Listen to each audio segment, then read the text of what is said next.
एक बात बोले भैया, गरीबों का कोई नहीं होता है। जो गरीब होते ना उनका कोई नहीं होता है। गरीबों का तो केवल और केवल श्री कृष्ण होते हैं। गरीबों के तो केवल परमात्मा। मंच पर चढ़ने भी उन्हीं को मिलता है जो अमीर होते हैं। आरती में नाम भी उन्हीं का बोला जाता है जो तो या तो नेता हो या फिर अमीर हो। सच बता रहे हैं। हाँ, गरीबों का कोई नहीं होता। और दोस्ती भी अमीरों की ही अमीरों से होती है। गरीबों के कोई दोस्त भी नहीं होता। रिश्तेदार भी उसी के घर आते जो अमीर हो। मेरे माई बाप, हम भारत के लोगों से आज कथा का अंतिम दिन है और इस कथा के माध्यम से प्रार्थना करेंगे, ग्रेटर नोएडा के पागलों, तुम अमीरों का साथ देना या ना देना, पर एक बार उनके साथ जरूर खड़े हो जाना जिनका कोई ना हो।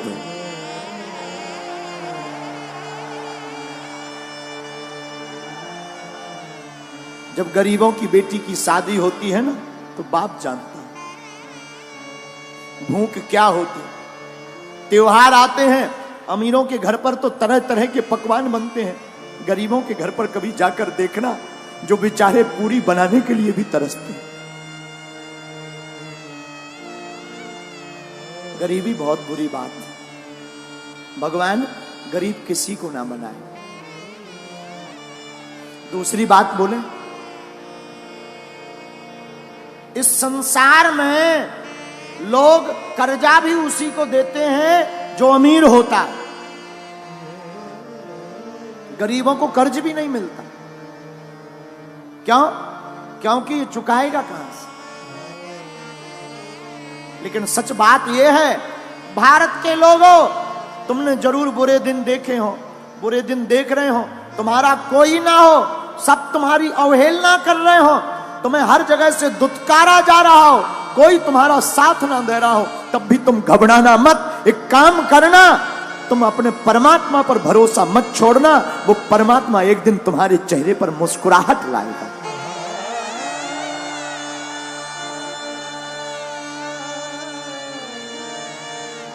लाए। हमने अपनी जिंदगी में बहुत सहा है, बहुत सहा। अपने जीवन काल में हम जहां रहते हैं, छतरपुर जिले में हमारा गांव है गड़ा गांव। गड़ा गांव छोटा सा गांव है, अब तो ठीक है, छोटा सा गांव। पिताजी तो हमारे कुछ करते नहीं थे। हमारे जीवन का एक बाकिया है जो हमें बार बार याद आता है। हमको रही होगी हमारी अवस्था 8-9 साल की। हमने अपनी माताजी से कहा, माताजी स्थिति तो बड़ी बेकार है। भिक्षा मांग करके हम गांव में जाते थे, भिक्षा मांग कर लाते थे, उसी से भोजन बनता था। कई बार तो चावल की रोटी खाकर दिन गुजारे। हम अपनी सत्य घटना बता रहे। एक कपड़ा पहन करके हमने सवा महीना निकाला। हमने माताजी से कहा, मां, हमारे मन में इच्छा है कि हम वृंदावन में भागवत पढ़ने जाएं। मां बोली, ठीक है। उस जमाने में 2000 रुपया मांगने के लिए हम न जाने कितने घरों पे गए, खुद स्वयं। 8-9 साल की अवस्था होगी, कितने घरों में सिर्फ 2000 रुपया मंगाने गए, किसी ने नहीं दिया।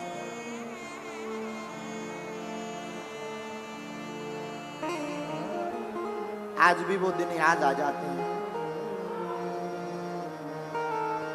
बन जाते हैं लाखों रिश्ते, जब पैसा पास होता है टूट जाता वो रिश्ता गरीबी में जो सबसे खास होता है।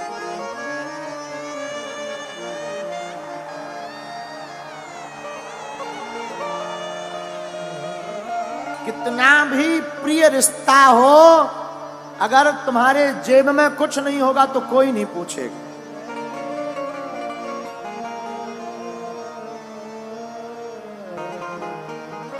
लोग तभी पूछते हैं जब तुम्हारे पास कुछ हो गए। हम भारत के लोगों से प्रार्थना करेंगे, अमीरों की बेटियों की शादी में तो लाखों के गिफ्ट लेकर तुम जाते हो, कभी मौका मिले तो उस गरीब मजदूर की बेटी की शादी में भी पहुंच जाना जिनके घर पर कोई नहीं जाता।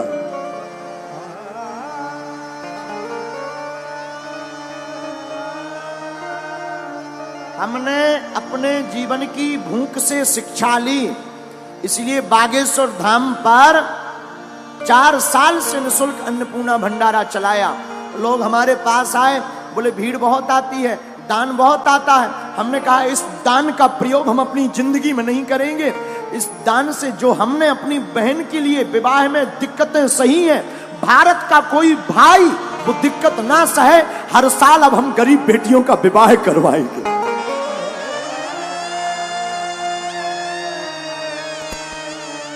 क्योंकि हमने तो सह लिया, हमने भूख भी देखी। माई बाप आज जरूर बैठकर कथा कर रहे हैं, हनुमान जी की कृपा है। हमने वो दिन भी देखे जब हमारे पिताजी का नाम लोग कार्डों में नहीं लिखवाते थे।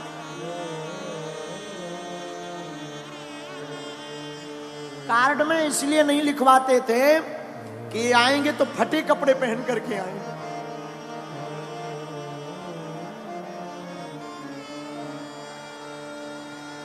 फटे कपड़े पहनकर आएंगे तो बेइज्जती हो जाएगी। अपनी बेइज्जती से बचाने के लिए कार्डों में नाम नहीं लिखवाते थे, लेकिन हमने भी हार नहीं मानी। हमारी मां कहती थी बेटा भगवान के घर देर है अंधेर नहीं, तुम बागेश्वर हनुमान जी को पकड़े रहो, एक दिन आएगा। माई बाप कभी उस पिता के दिल से पूछना जिसकी बेटी घर पर हो, घर पर खाने का भी दाना ना, कभी विचार करना। अंधेरी रातें हो, हमारा तो बचपन काल पूरा अंधेरे में गुजरा। एक कमरा था 16 बाई 12 का, गर्ग जी एक कमरा 16 बाई 12 का, वो भी छप्पर का, उसमें खप्पर। और बरसात आती थी तो आफत आती थी। बरसात में पलंग के नीचे हमसे छोटी बहन और भाई तीनों बैठ करके बरसात को निकालते थे, क्योंकि पूरे कमरे में पानी भर जाता था।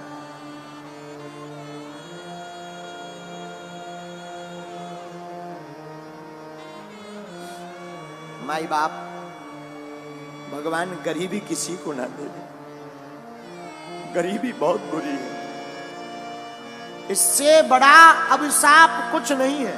कोई नहीं पूछता, न मंचों पर आने देते, न आगे होने देते, दुत्कारते अलग से हैं, रिश्तेदार पूछते नहीं हैं। इसलिए माई बाप ईश्वर गरीबी किसी को ना दे। पर हम तुमसे प्रार्थना करेंगे कि तुम्हारे गांव में परिवार में ऐसा कोई हो तो हमारी प्रार्थना है किसी का तुम साथ देना या मत देना। इस बार हमने प्रण लिया 8 मार्च 2024 को जो बेटियों का विवाह होगा, ऐसी बेटियां जिनके माँ बाप है नहीं, एकदम पिछड़ी हुई, उन बेटियों को एक एक मोटरसाइकिल देंगे। साधु हम तुमसे भारत में दान लेने नहीं आए हैं, हम धन कमाने नहीं आए। भारत के लोगों हम तुम्हारे दिल में हनुमान जगाने आए हैं।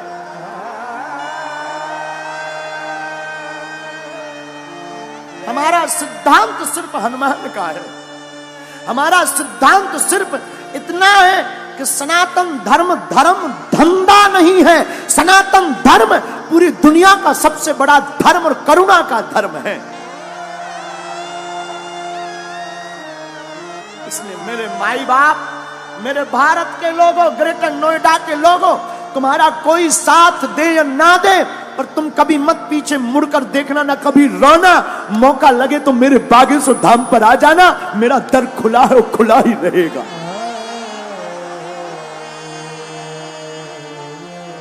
कभी मत पीछे मुड़ना। चिंता मत करना तुम, जो बीत गया सो बीत गया। हमने भी सहा, बहुत सहा, अभी अभी तक सहा। अभी भी कई बार ऐसी परिस्थितियां बन जाती, दान तो हम मांगते नहीं, कई बार परिस्थिति बन जाती है कि लोन लेना पड़ता। लेकिन एक बात बोले, हमारी माँ ने और हमारे गुरु ने हमें एक चीज सिखाई, उसका भरोसा मत छोड़ना। उसका भरोसा नहीं छोड़ा तो कभी उसने हमको किसी के सामने झोली फैलाने नहीं दिया। अब इसलिए भारत के लोगों, क्योंकि जिसके पास गरीबी होती है वही ये दुख जानता है। सबकी समझ में नहीं आता माई बाप, ना ना ना। अभी बरसात चल रही है, हमको पूर्ण याद है, अभी भी हम एक कुर्ता रखे हुए हैं अपना पुराना, वो कभी कभी हम याद कर लेते उस कुर्ता को देखकर। है तो छोटा, बहुत पुराना, हम रखे हुए हैं पर याद कर लेते हैं। माई बाप बरसात में कपड़ों की वो दुर्गंध, भीगे हुए कपड़ों की दुर्गंध। मेरे साधु, हम अपने जीवन की कथा बताकर आपको कहना ये चाह रहे कि हमारे जैसे नालायक की लाज, हमारे जैसे मूर्ख की लाज, हमारे जैसे विचित्र व्यक्ति की लाज जब बागेश्वर बालाजी ने बनाई है, तो भैया तुम भी इनके चरण शरण मत छोड़ना, ये तुम्हारी भी लाज बचाएंगे।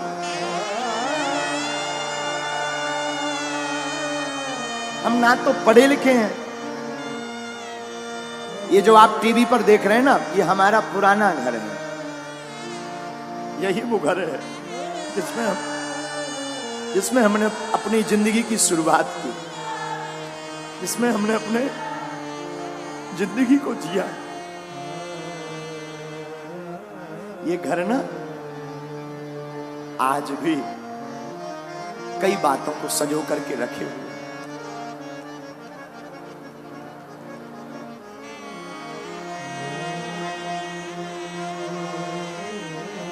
साधु, गरीब का सिर्फ और सिर्फ परमात्मा होता है, केवल राम जी होता, कोई नहीं पूछता। मुझे कौन पूछता था, तेरी बंदगी से पहले मैं खुद को ढूंढता था इस जिंदगी से।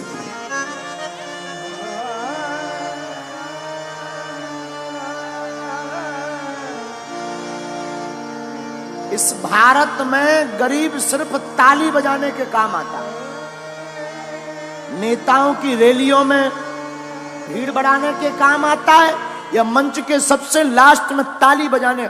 हमारा तो बस नहीं चलता, हमारी तो मजबूरी है। हमारी तो सबसे बड़ी मजबूरी है कि अगर हम इन लोगों को साथ नहीं देंगे, इन लोगों को मंच पर नहीं चढ़ाएंगे, तो कौन टेंट लगाएगा, कौन व्यवस्था बनवाएगा। वरना हमारी दिली इच्छा तो ये है कि सबसे लास्ट में जो बैठा है वो मंच पर आने का अधिकारी है। लेकिन करें क्या, हमारी मजबूरी है, हमारे हाथ बंधे हैं, इतनी व्यवस्था है नहीं, इतना धन है नहीं। लेकिन फिर भी जब कभी हमारे पास व्यवस्था हो जाती ना, तब हमने एक प्रण लिया, हम जंगल में जाकर आदिवासियों वनवासियों के बीच में जाकर अपनी तरफ से, धाम की तरफ से खर्च करके टेंट लगाकर उनको यजमान बनाकर कथा करवाते हैं। फिर वो मंच पर आते हैं, वो मंच पर आरती करते हैं और बड़े बड़े नेता नीचे बैठकर उनके लिए ताली बजाते हैं। तो हमें बड़ा मजा आता है। क्यों? बुरा मत मानना, हम किसी की बुराई नहीं कर रहे, हम आपको आईना दिखा रहे हैं जो गुरु का दायित्व है, जो साधु का दायित्व है, हम वो तुम्हें सिर्फ बता रहे। क्षमा करना, तुम इतने बड़े मत बनना कि कोई तुम्हें पा ना सके, इतना बड़ा बनना कि कोई गरीब तुम्हारे बगल में खड़ा हो जाए तो वो भी बड़ा हो जाए। और हम तो अपने बालाजी से यही प्रार्थना करते, जो हमने भोगा है, जो हमने दुख पाया है, बालाजी करे कोई ना पाए, कोई ना पाए। और जितने लोग आज यहां बैठे हैं, हनुमान जी करें कि जाओ तुम्हारी झोली ऐसी ही भरती रहे, तुम्हारे काले दिन बुरे दिन आज से ही दूर हो जाएं, तुम्हारी जिंदगी में आज से ही खुशियां भर जाएं। जिन जिन ने कथा सुनी, जाओ तुम पर हमारे हनुमान जी की, सन्यासी बाबा की जैसी उन्होंने हमारी लाज राखी, तुम्हारी भी वो राखें।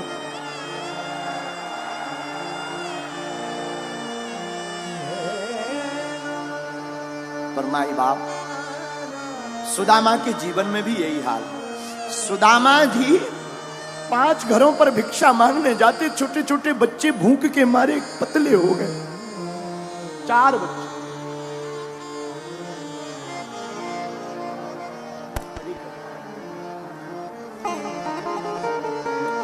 एक दिन कुछ चावल मिले, तंदुल सुदामा जी ने बनाया। सोचा आज पाले में, तब तक दरवाजे पर आवाज आई, सीताराम। कौन है? देखा, एक महात्मा खड़े थे। अरे महाराज जी प्रणाम। हाँ जय जय। क्या बात है महाराज, कुछ है पाने को? सुदामा जी ने मन में सोचा, आज ही केवल चावल मिले थे, आज ही महात्मा द्वार पर आ गए, साधु भूखा चला जाएगा तो पाप लगेगा।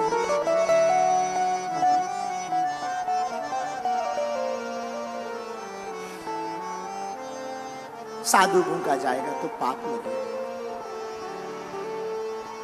आओ भगवान।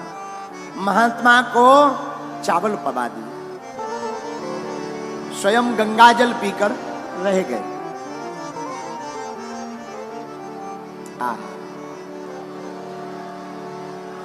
उन महात्मा ने सुदामा की पत्नी सुशीला को बताया, क्या तुम्हें पता है तुम्हारे पति के मित्र द्वारकाधीश हैं? आहा।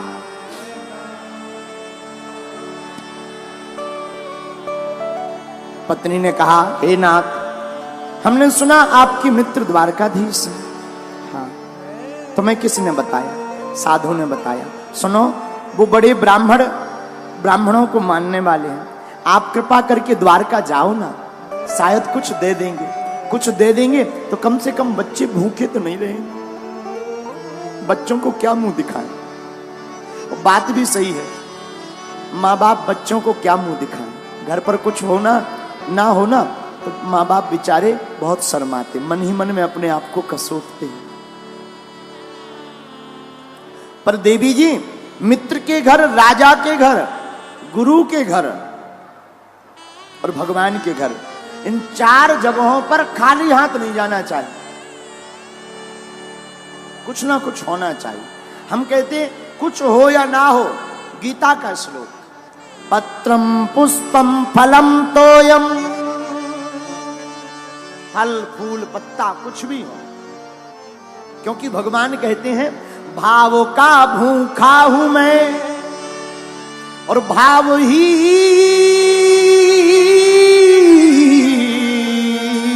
एक सार है। भाव से जो मुझको भजे, सुभव से बेड़ा पार। भाव बिन कुछ भी दे तो मैं कभी लेता नहीं, भाव पूरत तेरी ही करती मुझे लाचार है। और बांध लेते भक्त मुझको भाव की जंजीर में, इसलिए इस भूमि पर होता प्रभु का अवतार है। और प्रभु भाव के भूखे हो प्रभु जी, भाव के भूखे। परमात्मा भाव का भूखा है, पदार्थ का नहीं। हम लोग भगवान के सामने फल रख करके, पुष्प रखकर, दान रखकर ये सोच लेते कि हम धर्मात्मा हैं। परमात्मा की नजर में वो धर्मात्मा नहीं जिसने पदार्थ रख दिया, परमात्मा की नजर में वो धर्मात्मा है जिसने अपना दिल ही चढ़ा दिया।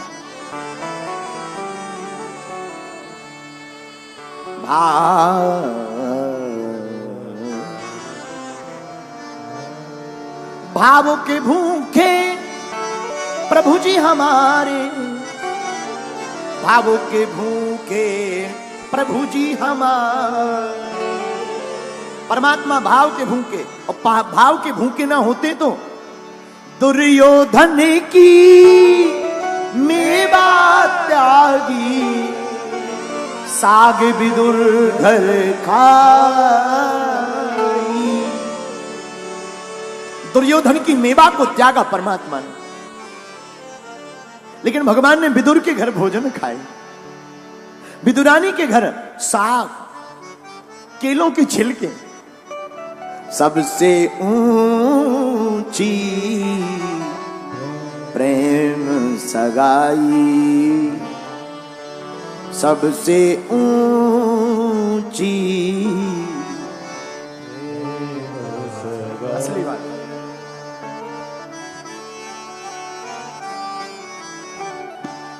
कौन कौन भगवान को भाव से पाना चाहता है? प्रेम सगाई, प्रेम सगाई, प्रेम सगाई, प्रेम सगाई, हाँ प्रेम सगाई, प्रेम सगाई, प्रेम सगाई, प्रेम सगाई, ओ प्रेम सगाई सगाई, प्रेम सगाई सगाई। अब उठा लो दोनों हाथ। सबसे ऊंची प्रेम सगाई, सबसे ऊंची प्रेम सगाई, सबसे ऊंची प्रेम सगाई। सबसे ऊंची दोनों हाथ उठा करके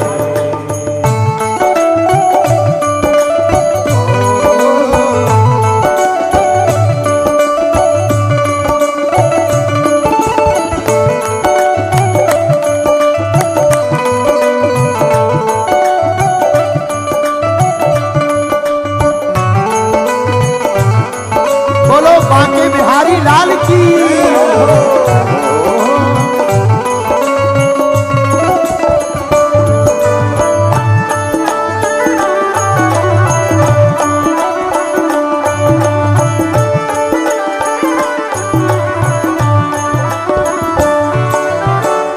हा हा हा हा ओ हो, दुर्योधन की मेवा त्यागी। दुर्योधन गाइए। मेवा त्यागी, दुर्योधन की मेवा त्यागी, दुर्योधन की मेवा त्यागी, मेवा त्यागी, हाँ जी मेवा त्यागी।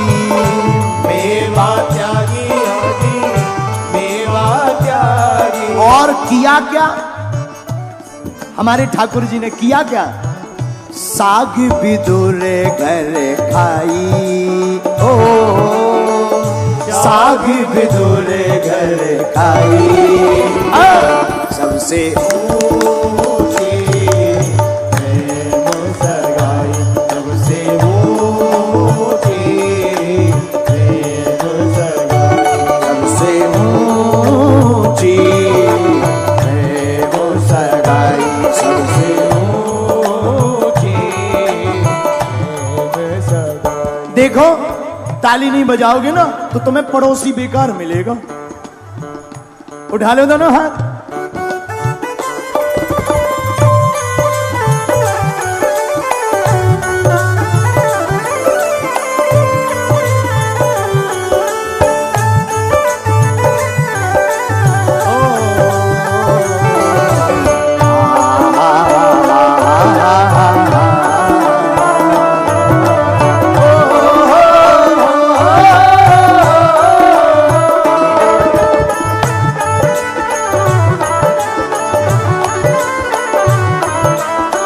दोनों हाथ उठा करके हरि बोल।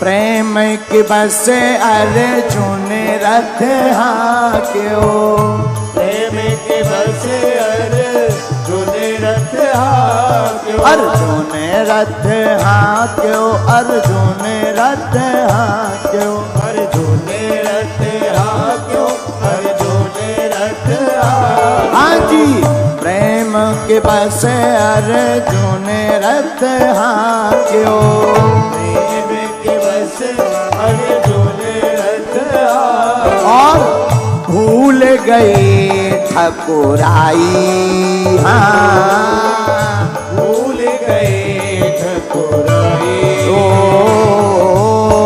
भूल गए ठकुराई हाँ भूल गए ठकुराई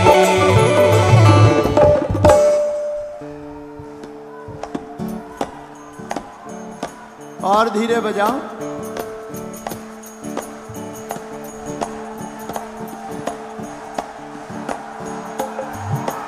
राधा राधा राधा राधा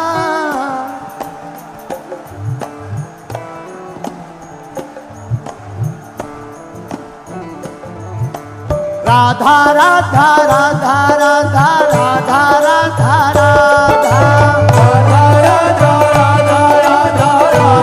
राधा राधा श्यामा श्यामा श्यामा श्यामा श्यामा श्यामा श्यामा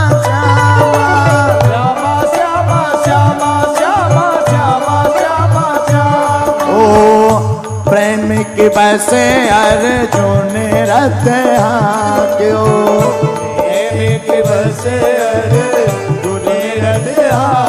और भूल गए ठकुराई हाँ भूल गए गाइए ठकुराई सबसे ऊंची प्रेम सगाई सबसे ऊंची प्रेम सगाई सबसे ऊंची प्रेम सगाई सबसे ऊंची प्रेम सगाई अरे हाँ प्रेम सगाई प्रेम सगाई प्रेम सगाई प्रेम सगाई प्रेम सगाई प्रेम सगाई प्रेम सगाई प्रेम सगाई प्रेम सगाई सगाई हाँ प्रेम सगाई सगाई दोनों हाथ उठा करके सबसे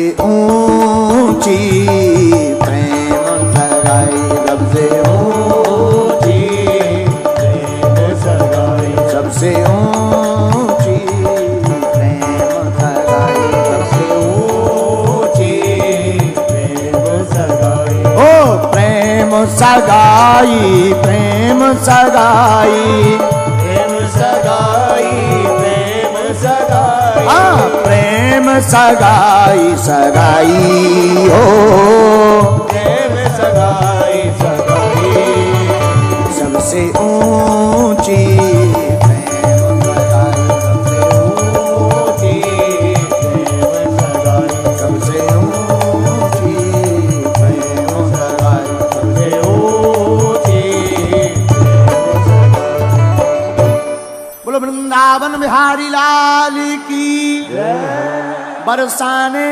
वाली की बैठ जाओ